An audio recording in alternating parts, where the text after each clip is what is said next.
Hello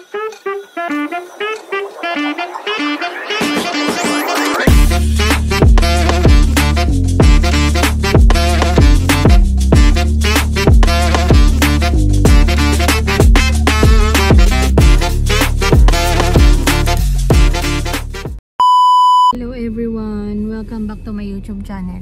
So today is a sad day. Pupunta kami ng IWK or Children's Hospital dito sa Halifax. Kasi si baby matamlay, 3 days na siyang nagtatae tsaka nagsusuka. So very alarming na for us, kaya dadali na namin sa hospital. Kawawa naman. Ang hirap na niyang patawanin. So it means may nararamdaman talaga to, no? Tsaka yung tiyan niya, ang ingay. As in, maririnig mo na parang may kumukulong tubig. Tapos maya't maya siya nagpupup. So, nung isang araw, 8 times akong nakapalit ng diaper. Tapos kahapon, 5 times. So, today is January 30. Kagabi, pina-online check-up namin si baby. Ang sabi doon, painumin namin ng Gatorade. Kailangan niya ng electrolytes sa katawan.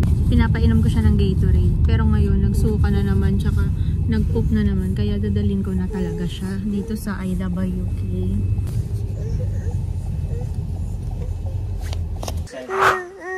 At Yahoo. Okay. Same as mine. Same as yours.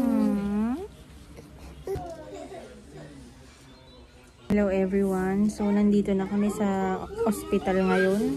Very accommodating naman yung mga tao dito. Inasikaso nila kami agad. Pero yun nga lang, matagal yung hintayan dito. It would take hours bago ka ma-check ng doctor. So may nag-iikot dito na nagbibigay siya ng mga food sa baby at saka mga bata. Binigyan niya kami ng popsicles para makarelieve sa pagngingipin din ito. Yan o, gustong gusto niya. Ang babae talaga ng mga nurse dito. Itong children's hospital na to, well prepared sila sa mga bata. At saka hindi siya mukhang hospital. Maraming drawings, ayan, mga artworks. Kaya yung panganay ko, hindi siya natatakot pumunta dito. Usually kasi pag sinabi mong hospital, takot agad to, nanginginig agad to si Nicolo eh. Pero ngayon, hindi. Hindi sila naka-uniform na pang doktor, kaya hindi natatakot yung mga kids. Feeling ko nakakatulong yung binigay nila na popsicle sticks. Ayan, ginangat-ngat niya. Kasi wala talaga tong kinakain na kahit ano. Ayan, siguro nare-relieve siya, no? Kasi yung gums niya namamaga eh. May mga binigay pang artworks, art material sa anak ko para malibang siya. Binigyan siya ng nurse dito. Saka may mga stickers, crayons. Mahaba-habang hintayan to mga mi. Update ko na lang kayo. A few moments later. So guys, nandito na tayo sa kwarto, sa room. Hinahantay lang namin si Dr. Orlik. So yun yung assigned doctor sa aking baby. Yan, ngayon lang nakatulog. Kawawa naman. So wala yung asawa ko, no? Ako lang mag-isa dito ngayon. Kasi meron silang team lunch sa trabaho, kaya ako lang yung naiwan sa aking mga kids. Pero susunduin niya naman kami dito mamaya. So let's see kung anong magiging findings sa aking baby. Sana maging okay na siya. At sana hindi siya dehydrated. Kasi talagang namayat siya, guys. Ikaw ba naman mag-poop ng 8 times for a day, diba? Yun lang. Sobrang kawawa. So I'm asking for prayers for my baby. Sana maging okay na siya. So see you later, guys. So kanina pa kaming 1:30 dito. So ngayon 4:47 PM na. So mga 3 hours din yung waiting sa pila, no? So yun yung issue ng mga tao dito, healthcare. Parang nakukulangan pa sila sa service ng healthcare.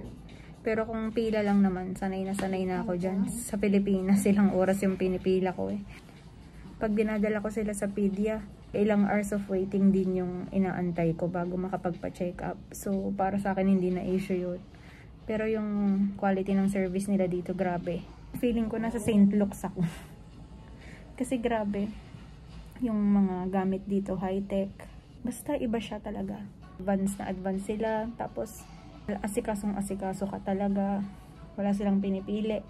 Walang discrimination. So, yun yung mga magagandang side dito sa Canada kapag na-hospital ka. Kinaganda pa dito, napansin ko lang.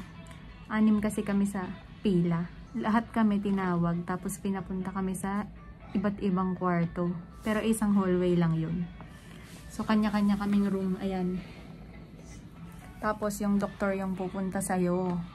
Nakakatuwa, diba? Ina-isolate talaga nila para maiwasan yung hawaan, ganyan. Sobrang natutuwa lang ako sa ganitong service kasi ngayon ko lang to naranasan din. So, ayun, nag-text na yung asawa ko. Sana umabot siya. So, ayan na si baby. Grabe, okay. Kitang-kita sa mata niya na mayroon talaga siyang dinaramdam.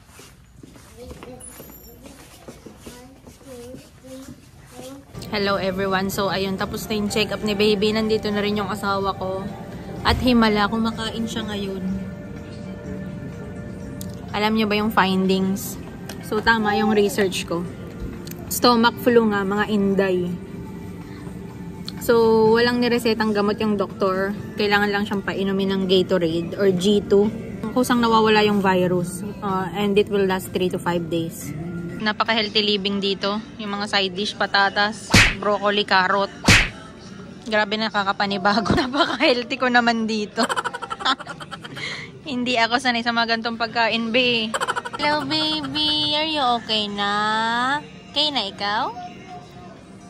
Kahit ng doktor ni baby kanina. Tapos natawa siya nung sinabi ko, actually, it's my husband that pushed me to be here.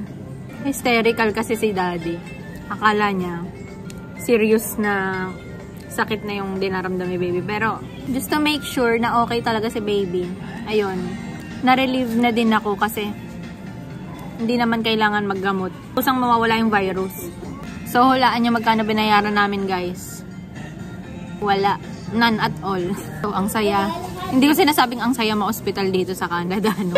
Pero, nakakatuwa lang na may mga ganito. Sana sa Pilipinas may ganyan din. Sana sa Pilipinas nakakapag-focus din yung government sa healthcare, no?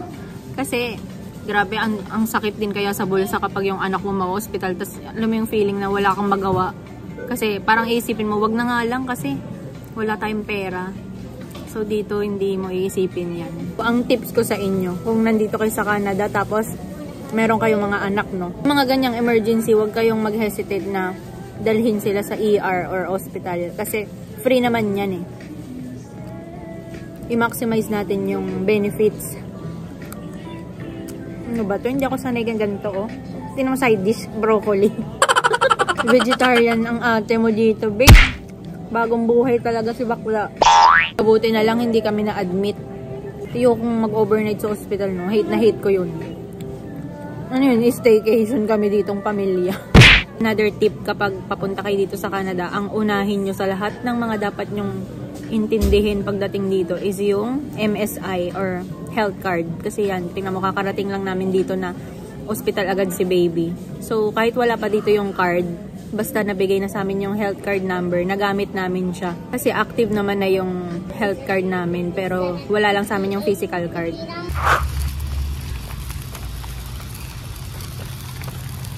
Uwi na kami, guys. I'm happy na magiging okay na si baby. So, sabi ng doctor, 3 to 5 days, wala na yung virus.